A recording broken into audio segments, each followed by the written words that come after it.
Well, arguments in mitigation and aggravation of sentencing in the Oscar Pistorius trial began yesterday with Pistorius' psychologist testifying that Pistorius should be given a lenient sentence as he was a broken man who had already lost everything. Take a look at this excerpt. What we are left with, my lady, we are left with a broken man who has lost everything. He has lost his love relationship with Ms. Steenkamp. He's lost his moral and professional reputation. He's lost friends. He's lost his career and therefore his earning potential and also his financial independence. And that was Oscar Pistorius' psychologist, of course, testifying on behalf of the defense there. Now, with many legal pundits believing that Pistorius will not see any jail time whatsoever, with us in the studio to answer some of our most burning questions, Chairperson of the Law Society's Criminal Law Committee, Mr. William Booth. Always good to see you. Thank you for joining us this morning, sir. So that's the question on everyone's lips. Will he see any jail time? But we'll talk about that a bit later on. Let's first talk about the defense's strategy in having Oscar Pistorius, psychologist and manager, take the stand first. What do you think that was? Well, they obviously have to present evidence in mitigation of sentence. So they are calling these witnesses. So I don't believe that was particularly unexpected.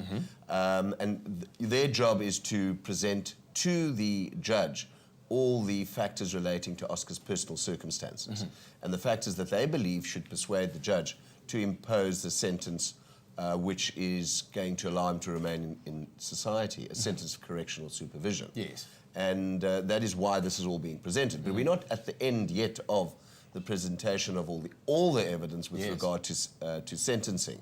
The state still has to present its evidence, and that, I think, will give a bit of a different turn to what has been presented at this moment. Yeah. And legal experts are highlighting two key points. Firstly, Pistorius' disability and his lack of prior convictions. And so, given the way that the court case has turned out, and of course those two highlights as well, how would you say, or what would you say is the likelihood that Oscar will actually see jail time?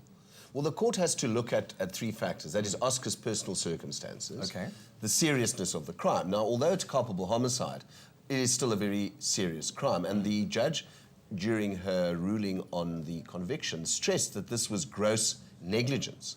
The issue of the use of the firearm, which was a very heavy firearm, heavy caliber ammunition.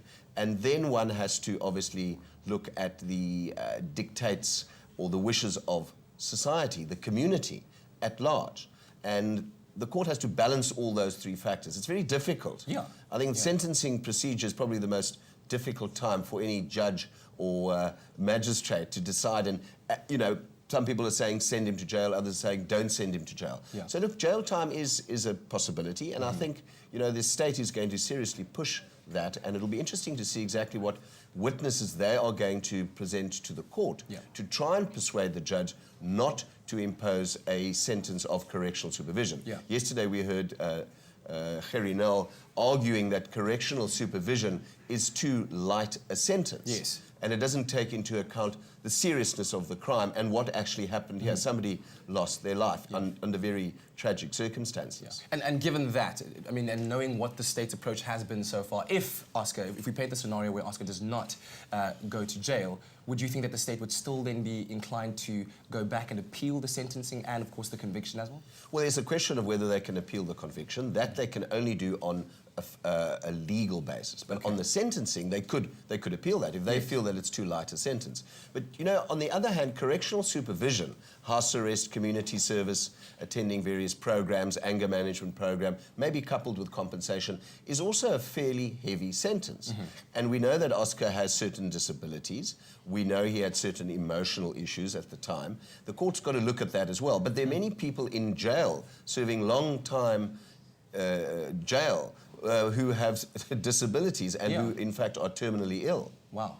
And speaking of which, the public has made quite an uproar of the fact that, you know, Jub Maarohanya's court case went one way. His sentencing was then overturned to culpable homicide after Oscar Pistorius was convicted of culpable homicide. When we look at situations like that, and people like myself who are trying to understand how the legal system works, does the system sometimes get it wrong? And if so, how often does this happen? Well, I'm not sure about all the statistics at this moment, but certainly it does, and that's why one has an appeal process. You can appeal all the way up through the Supreme Court of Appeal to the Constitutional Court if it is a constitutional issue. Now, one mustn't forget in Jub's case, he also has still received jail time. An effective 8 years imprisonment has been imposed. And some people are saying, well, you know, Oscar might face that kind of period if the judge says this is an instance where he should go to jail, even though he has certain disabilities, even though his emotional state was rather fragile at the time of the incident. So, you know, that is where the state is going to go. They're going to be presenting evidence to persuade the judge that that is the right sentence. And the issue yesterday was that these experts were saying and suggesting certain sentences. The correctional officer said that Oscar is a suitable candidate for correctional supervision. But that doesn't mean to say that's an appropriate and the correct sentence, looking at everything that has come out in this case.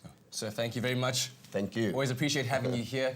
William Booth, Chairman of the Law Society's Criminal Law Committee. And of course, the arguments in mitigation and aggravation of sentence in the Oscar Pistorius trial continue in the High Court today. But we want to hear from you. What are your thoughts? Do you think that Oscar will see jail time? Let us know on our Facebook page. It's Expresso Morning Show SABC3. Over to you, Lana.